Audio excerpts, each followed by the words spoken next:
Good evening dear parents and students. ఈ channel ఎవరైనా subscribe చేసుకోకపోతే ఛానల్ సబ్స్క్రైబ్ చేసుకొని బెల్ ఐకాన్ ప్రెస్ చేయండి. వీడియో పెట్టిన వెంటనే అప్డేట్స్ మీకు వచ్చేస్తాయి. 10th క్లాస్లో మీకు FA2 సిలబస్లో ఈద్గాహ్ ఇంపార్టెంట్ ఏంటి, ఎలా రాయాలి అవన్నీ కూడా చెప్పాను. తర్వాత ఇప్పుడు హమ్ భారత్ వాసి చూద్దాం. 3 పాఠాలని చెప్పుకున్నాం కదా రేపు FA2 ఎగ్జామ్స్కి. ఇప్పుడు హమ్ భారత్ వాసి చూద్దాం. ఇది రాసింది ఆర్పి నిశంక్. ఈ పేరు మీరు బాగా గుర్తుపెట్టుకోవాలి, రాయగలిగి ఉండాలి. ముందు కవి పరిచయం నేర్చుకుందాం. కవి పరిచయం చూద్దాం. ఇప్పుడు కవి పరిచయం చాలా ఇంపార్టెంట్ అన్నమాట. ప్రేమచంద్ గురించి నేర్చుకున్నట్లే ఈ కవి పరిచయం కూడా నేర్చుకోవాలి. ఆర్పి నిశంక్ గురించి మనం నేర్చుకోవాలి. ఎందుకనంటే కవి పరిచయం 2 మార్కుల కింద ఇస్తాడు కాబట్టి ఇది తెలుసుకోవాలి. ప్లస్ ఏంటంటే పోయమ్స్ ఇచ్చి ఆ పోయంని రాసింది ఎవరు, కవి కా నామ్ క్యా హై అంటాడు. ఆ కవి కా నామ్ క్యా హై అన్నప్పుడు మా కవి పేరు మనం రాయగలిగి ఉండాలి, గుర్తుపట్టగలిగి ఉండాలి. కాబట్టి చాలా ఇంపార్టెంట్ కవి పరిచయం అనేది. ప్రస్తుత కవితకే కవి రమేష్ పోఖరియాల్ నిశంక్ హై. ప్రస్తుత ఈ కవిత హమ్ భారత్ వాసి రాసినటువంటి కవి పేరు రమేష్ పోఖరియాల్ నిశంక్. అందుకనే సింపుల్ ఫామ్లో ఆర్పి నిశంక్ అన్నమాట. ఈయన మాతృభూమి కేలియే అనే సంగ్రహం నుంచి మనకి ఇప్పుడు ఇచ్చినటువంటి ఈ హమ్ భారత్ వాసి అనేది తీసుకొనబడింది.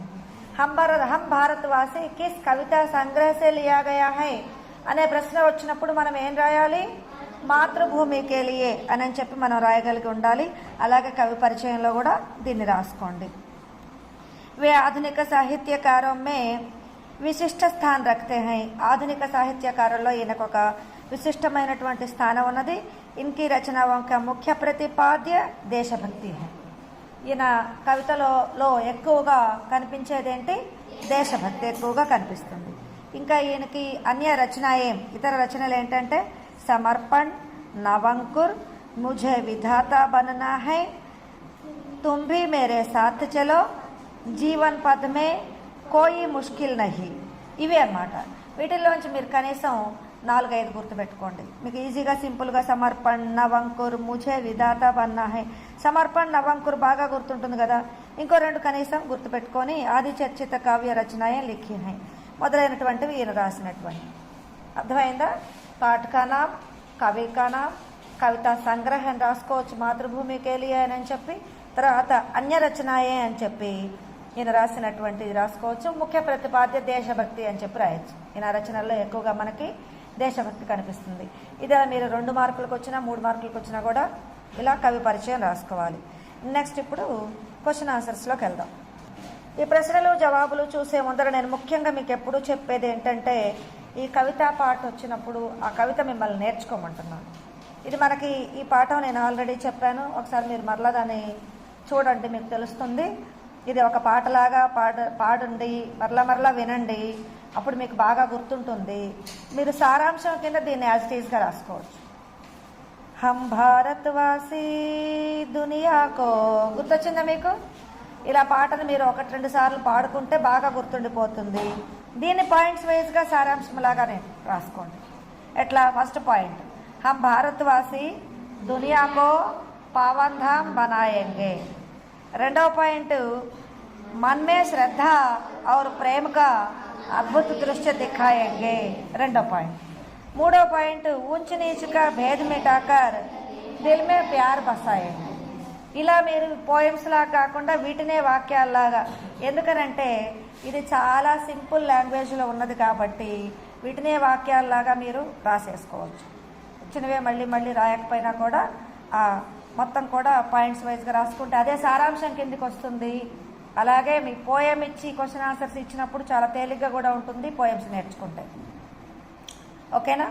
ఇప్పుడు నెక్స్ట్ ఈ క్వశ్చన్ ఆన్సర్స్ ఇప్పుడు చూద్దాం. అర్ధగ్రహీత ప్రతిక్రియ అనుంది చూడండి. ఈ ఎన్నో పేజీ అంటే 15వ పేజీ. 15వ పేజీలో చూడండి అర్ధగ్రహీత ప్రతిక్రియ అనుందా. దాంట్లో 2 ప్రశ్నలు ఇచ్చాడు. యహ గీత ఆప్కో కైసా లగా అనేది మిమ్మల్ని ఏమీ అడగడు. మీకు ఎగ్జామినేషన్ పాయింట్ ఆఫ్ వ్యూలో నేను చెప్తున్నది. ఈ 2వ ప్రశ్న ఇంపార్టెంట్. దునియా కో పావన్ధామ్ బనానే కే లియే హమ్ క్యా క్యా కర్ సక్తే హై. దీన్ని చదువుకోండి. మనం ఎలాగో ఈ క్వశ్చన్ ఆన్సర్స్కి కూడా పోయంలో నుంచే వాక్యాలను తీసుకొని రాయొచ్చు. అర్థమవుతుందా?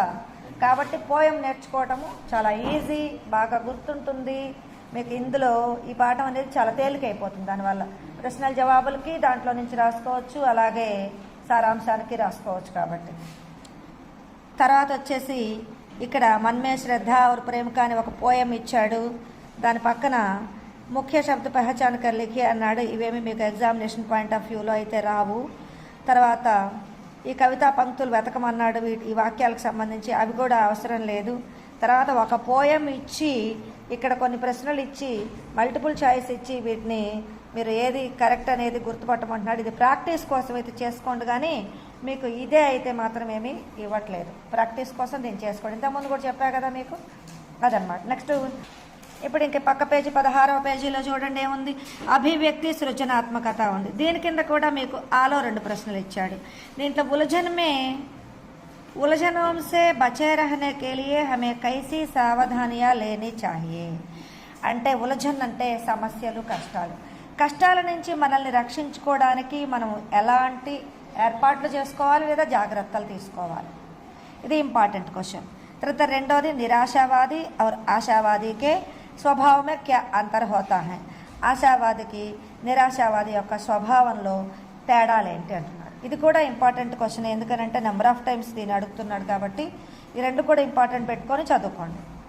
ఇంకా రెండో వచ్చేసి సారాంశం కిందకి వస్తుంది అనమాట. దీని యొక్క సారాంశం మీరు చెప్పానుగా ఎలా రాయాలో. పోయంని అవే వాక్యాలుగా నెంబర్లు వేసేసుకొని రాసుకోవటమే. పోయం మాత్రం బాగా నేర్చుకోండి, చదువుకోండి. తర్వాత భాషాకి బాత్ అంటే వ్యాకరణాంశాలు అనమాట. ఈ వ్యాకరణాంశాలు ఎలా రాయాలో చూద్దాం మనం ఇప్పుడు. ఆ ఈ అని చెప్పి 4 విభాగాలుగా ఉన్నది. దాని లోపల మళ్ళీ మనకు క్వశ్చన్స్ ఇచ్చాడు. కోష్టక్ మే दी गई सूचना पढ़िए और उसके अनुसार कीजिए. ఈ బ్రాకెట్లో ఇచ్చినటువంటి సూచన చదివి దాని ప్రకారం చేయమని అంటున్నాడు. ఇక్కడ 3 పదాలు ఇచ్చాడు చూడండి. దునియా, అమృత్, పావన్. వాక్య ప్రయోగ కీజియే, పర్యాయ శబ్ద లిఖియే. వీటిని వాక్య ప్రయోగాలు చెయ్యండి, పర్యాయ శబ్ద రాయమంటున్నాడు. పర్యాయ శబ్ద అంటే అదే అర్థాన్ని ఇచ్చే ఇంకొక పదం అన్నమాట. 1 లేక 2 పదాలు. మరి పర్యాయ శబ్ద చెప్తాను నేను. వాక్య ప్రయోగాలు మీకు ఆల్రెడీ నేను చెప్పేశాను కదా, వాటిని ప్రిపేర్ అవ్వండి లేదా మీ మెటీరియల్లో ప్రిపేర్ అవ్వండి. దునియా అంటే ఏంటి ముందు తెలుగులో తెలియాలి. దునియా అంటే ప్రపంచం. ప్రపంచానికి ఇంకో పదం ఏంటి? జగ్, సంసార్. అమృత్ అంటే ఏంటి? అమృతము. అమృతము అంటే మృతి లేనిది, చావు లేనిది అనేది. ఆ అమృతము అంటే ఇంకొక అర్థాలు ఏంటి? సుధా అంటాము, అలాగే పీయూష్ అంటాం. గుర్తుపెట్టుకోండి, ఇప్పుడు చెప్తున్నాను కదా, విని గుర్తుపెట్టుకోండి. పావన్ అంటే పవిత్రమైన, పావన్ అంటే పవిత్ర, స్వచ్ఛ అని రాసుకోవచ్చు. ఇక్కడ ఉదాహరణకి ఒక వాక్య ప్రయోగం కూడా ఇచ్చాడు. ఇదిగో దునియాకి ఇక్కడ ఇచ్చాడు కూడా, విశ్వ, జగ్, సంసార్ అని చెప్పి ఉన్నది కదా, చూసారుగా మీరు. ఇక్కడ ఉదాహరణకి ఇచ్చాడు. అలాగే ఇప్పుడు రెండోది చూద్దాము. నిరాశ, త్యాగ్, ప్యార్. ఇలా 3 ఇచ్చాడు. వీటిని ఏం చేయమంటున్నాడో చూద్దాము. విలోమ శబ్ద లిఖియే, ఉసిసే వాక్య ప్రయోగ కీజియే. వ్యతిరేక పదాలు రాయమంటున్నాడు. విలోమ శబ్ద అంటే వ్యతిరేక పదము, గుర్తుపెట్టుకోండి. పర్యాయ శబ్ద అంటే పర్యాయ పదాలు, తెలుగులో కూడా తెలుసు కదా మీకు, అదే అర్థాన్ని ఇచ్చే పదాలు. విలోమ శబ్ద అంటే వ్యతిరేక పదాలు కాబట్టి మరి వ్యతిరేక పదాలు ఏంటో చూద్దాము. నిరాశకి వ్యతిరేక పదం ఆశ. త్యాగకి వ్యతిరేక పదం స్వార్థ.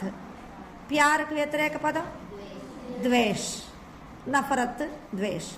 ఇలా వ్యతిరేక పదాలు రాయాలి.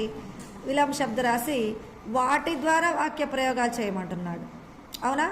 అంటే ఏంటి? నిరాశకు వ్యతిరేక పదం ఆశ, ఆశతోటి వాక్య ప్రయోగం. ఈ వాక్య ప్రయోగాలు మీరు ఆల్రెడీ నోట్స్లో రాశారు కాబట్టి వాటిని ప్రిపేర్ అవ్వండి. ఎందుకనంటే ఇంకా అవన్నీ చెప్పుకుంటూ పోతే మరలా మీకు పాఠం చెప్పినట్టు అవుతుంది, లెంగ్తీ అయిపోతుంది. ఇంపార్టెంట్ వరకు చెప్పుకుంటూ వస్తున్నాను. నెక్స్ట్ చూడండి, 3వది ఖుషి, బగీచా, భావన. వచన్ బదలియే వాక్య ప్రయోగ కేజీ. వచనం మార్చాలి. వచనం అంటే ఏంటి? ఏకవచనం, బహువచనం.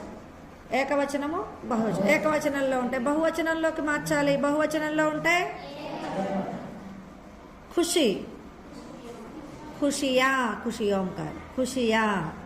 యా రాసి పైన అర్ధచంద్రాకారం చుక్క. బగీచా, బగీచే, బగీచా ఏమని రాయకండి, బగీచే. భావన, భావన ఏం, భావన ఏం అని చెప్పి రాయాలన్నమాట. కాబట్టి ఇది ఏంటంటే వీటిని మీరు ప్రాక్టీస్ చేయండి. విలోమ శబ్ద కానీ, పర్యాయ శబ్ద కానీ, అలాగే వచన్ బదలియ కానీ, నెంబర్ ఆఫ్ ఎక్కాలు చదువుకున్నట్టుగా కొన్ని ప్రాక్టీస్ చేయండి. ఎందుకంటే మీ టెక్స్ట్ బుక్లో నుంచే ఇస్తాడు, ఎక్కడ కొత్తవేమి ఇవ్వడు. ప్రాక్టీస్ చేయండి, దాని మీద మీకు అలవాటు అయిపోతాయి, వచ్చేస్తాయి అన్నమాట. రూల్స్ అండ్ రెగ్యులేషన్స్ ఉంటాయి కానీ అంత తెలుసుకోవాల్సినటువంటి అవసరం లేదు, మీకు ఈజీగానే ఉంటుంది. నెక్స్ట్ రెండవ చూడండి. అలాగే సూచన పढ़िए और उसके अनुसार कीजिए అని చెప్పి ఇక్కడ 1, 2 ఇచ్చాడు. 1 పవన్, పావన్, నిరాశ. సంధి విచ్ఛేద్ కీజిए. సంధి తెలుసు కదా మీకు, తెలుగులో వస్తుంది కదా. ఒక పదాన్ని రెండుగా విడదీయటం అనమాట. పవన్ విడదీయండి, పో ప్లస్ అన్. పావన్ పౌ ప్లస్ అన్. ఇది పో ప్లస్ అన్, ఇది పౌ ప్లస్ అన్. గుర్తుపెట్టుకోండి. పావన్ వచ్చినప్పుడు ఇక్కడ మళ్ళీ 2 కొమ్ములు ఇవ్వాలన్నమాట, అప్పుడు పౌ అవుతుంది. అట్లా గుర్తుపెట్టుకోండి. పా వచ్చినప్పుడు మాత్రం పో రాస్తాం. నిరాశ, నిహి ప్లస్ ఆశ. నిహి, నిరాశి పక్కన విసర్గ పెట్టాలన్నమాట, ప్లస్ ఆశ, నిరాశ. ఇది మీరు గుర్తుపెట్టుకోండి, ఖచ్చితంగా ఇస్తాడు. ఇవి చాలాసార్లు ఇచ్చాడు కూడా. రెండవది మీకు సమాసం వచ్చేసి ద్వంద్వ సమాసు, ద్విగు సమాసు, తత్పురుష సమాసం అని 3 అడుగుతున్నాడు ఎక్కువగా. నేను చెప్పేది 99%. ద్వంద్వ సమాసం అంటే జంట పదాలు. జంట పదాలు అంటే మా బాప్, పేడ్ పౌధే, దిన్ రాత్, భాయి బెహన్, మాతాపిత, ఇలాంటివి అన్నమాట. అలాగే ద్విగు సమాసం అంటే నెంబరు, సంఖ్యతో కూడినటువంటిది అయి ఉంటుంది. 10 దిన్, చౌరాస్తా, 9 మహీనే లేదా 12 మాస, ఇలా ఉంటాయి అన్నమాట. నెంబర్ వస్తే ద్విగు, జంట పదాలు వస్తే ద్వంద్వ. ఇక మిగిలిందంతా కూడా ఎక్కువగా తత్పురుష్ అనేది ఇస్తాడు. తత్పురుష్ అంటే యొక్క అని వస్తుంది అనమాట మీనింగ్. భారత్వాసి అంటే భారత్కే నివాసి, జీవన్ జ్యోతి, జీవన్ రూపీ జ్యోతి లేదా జీవన్ కి జ్యోతి, ఇట్లా అనమాట. కాబట్టి ఇది భారత్వాసి తత్పురుష సమాసు, జీవన్ జ్యోతి కూడా తత్పురుష. ఇక్కడేమి నెంబరు లేదు, ఇవి జంట పదాలు కావు. నెక్స్ట్ ఇన్హే సమజియే ఔర్ వాక్య ప్రయోగ కీజియే. వీటిని అర్థం చేసుకొని వాక్య ప్రయోగాలు రాయమంటున్నాడు. ఖుషి, ఖుషియా, ఖుషియో మే, ఇవేముంది, వీటిని వాక్య ప్రయోగాలు చేయండి. ఖుషి అంటే సంతోషము, దీనికి బహువచనం సంతోషానికి బహువచనం ఖుషియా. ఖుషియో మే అంటే సంతోషంలో అని అర్థం, మే అంటే లో అని కదా. అది ఇది ఇంతవరకు మీరు ప్రిపేర్ అవ్వాల్సినది. ఇంకా దీంట్లో ఈ పాఠానికి సంబంధించి ముహావరాస్ ఉన్నాయి. ముహావరా అంటే సామెతలు, జాతీయములు, అవి కూడా మీరు బాగా చదవండి. ఈ పాఠంలో ఇచ్చినట్టు మీ మెటీరియల్లో ఉంటాయి, వాటిని ఒకసారి బాగా చదవండి. ఇదన్నమాట ఈ పాఠానికి సంబంధించి. ఇంకా మీకు FA2 సిలబస్లో ఇంకొక పాఠం ఉంది, అది శాంతికి రాహమే. శాంతికి రాహమే అనేది ఉపవాచకము. ఈ ఉపవాచకం నుంచి మీకు క్వశ్చన్ ఆన్సర్స్ ఇచ్చే అవకాశం ఉంటుంది. అలాగే పారాగ్రాఫ్ ఇచ్చి క్వశ్చన్స్ ఇచ్చే అవకాశం కూడా దీని నుంచి ఉంటుంది. గద్య భాగం నుంచి ఒక పఠిత గద్య, అపఠిత గద్య అని చెప్పి పారాగ్రాఫ్ ఇచ్చి క్వశ్చన్స్ ఇస్తున్నాడు కదా, దాని కింద ఉపవాచకం నుంచి తీసుకుంటాడు. కాబట్టి దీన్ని జాగ్రత్తగా మీరు అర్థం చేసుకొని ప్రిపేర్ అవ్వండి. శాంతికి రాహమే అంటే శాంతి మార్గములో. ఇందాక హం భారత్వాసి అంటే అర్థం చెప్పానా, మేము భారతీయులము లేదా మనము భారతీయులము. శాంతి మార్గంలో మనకు అందరికీ కూడా దారి చూపించినటువంటి, శాంతి మార్గంలో వాళ్ళు ప్రయాణించినటువంటి ఇద్దరి గురించి మనకి ఈ పాఠంలో ఇవ్వబడింది. వాళ్ళు ఎవరంటే ఒకళ్ళు నెల్సన్ మండేలా, రెండవ వాళ్ళు మదర్ తెరేసా. వీళ్ళిద్దరి గురించి మనకుంది. ఈ ఇద్దరు గురించినటువంటి క్వశ్చన్స్ మీకు ఖచ్చితంగా వచ్చేటువంటి అవకాశం ఉంటుంది. అలాగే ఈ మొదట ఇంట్రడక్షన్ అంతా కూడా మీకు ఫస్ట్ పారాగ్రాఫ్ అంతా కూడా శాంతి అంటే ఏంటి అనేది ఇచ్చాడు. శాంతికి పరిభాష క్యా హై అంటే దీంట్లో వస్తుంది. ఇక్కడ నెల్సన్ మండేలా, పక్క పేజీలో మదర్ తెరేసా గురించి ఇచ్చాడు. దీంట్లో ఇంపార్టెంట్ క్వశ్చన్స్ ఏంటో ఇప్పుడు చెప్తాను. 18వ పేజీలో చూడండి, ఇక్కడ క్వశ్చన్స్ ఉన్నాయి ఇంపార్టెంట్ చూడండి. శాంతికి పరిభాష క్యా హో సక్తి హై, అసలు శాంతి అంటే ఏంటి? మీ దగ్గర మెటీరియల్లో ఉన్నది, అలాగే నేను నోట్స్ కూడా రాయించాను కాబట్టి అందులో చదువుకోండి. ఇది ఇంపార్టెంట్. అలాగే నెల్సన్ మండేలా के जीवन में हमें क्या संदेश मिलता है ఇంపార్టెంట్. అలాగే మదర్ తెరేసా ने अपने जीवन में क्या सिद्ध कर दिखाया ఇంపార్టెంట్. ఈ మూడు ఇంపార్టెంట్. ప్రార్థన కర్నే వాలే హోంటోం సే అనేది ఊరికే జస్ట్ ఒకసారి చదువుకొని వదిలేసేయండి. ఇదైతే మాత్రం ఎక్కువగా మనకి రావట్లేదు. ఈ మొదటి 1, 2, 3 మాత్రం చాలా ఇంపార్టెంట్ కింద చదవండి. ఇది మీకు ఇప్పుడు 4 మార్కుల క్వశ్చన్గా అయినా రావచ్చు, లేదంటే 2 మార్కుల ప్రశ్నగా అయినా రావచ్చు. దీంట్లో నుంచి ఒక పారాగ్రాఫ్ రావచ్చు. కాబట్టి ఈ పాఠాన్ని కూడా మీరు బాగా అర్థం చేసుకొని చదువుకోండి. ఇప్పుడు మీకు 10th క్లాస్ FA2కు సంబంధించి 3 పాఠాల నుంచి కూడా నేను ఏవైతే మీకు ఎగ్జామినేషన్ పాయింట్ ఆఫ్ వ్యూలో వస్తాయో, ఏది వ్యాకరణాంశాలు అయితే ఏంటి, అలాగే క్వశ్చన్ ఆన్సర్స్ ఇంపార్టెంట్ ఏవైతే చెప్పాను, వీటిలోంచి చదువుకోండి బాగా. ఖచ్చితంగా వీటిలోంచి వస్తాయి, కొత్తవేమీ ఇవ్వడు. ఒక ముహావరాలు ఒక్కటి నేను హమ్ భారత్వాసీలో చదవమని చెప్పాను కానీ పర్టికులర్గా చెప్పలేదు. అలాగే ఈద్గాహ్లో కూడా చెప్పలేదు. ఈద్గాహ్లో టెక్స్ట్ బుక్లో ఇచ్చిందే చెప్పాను.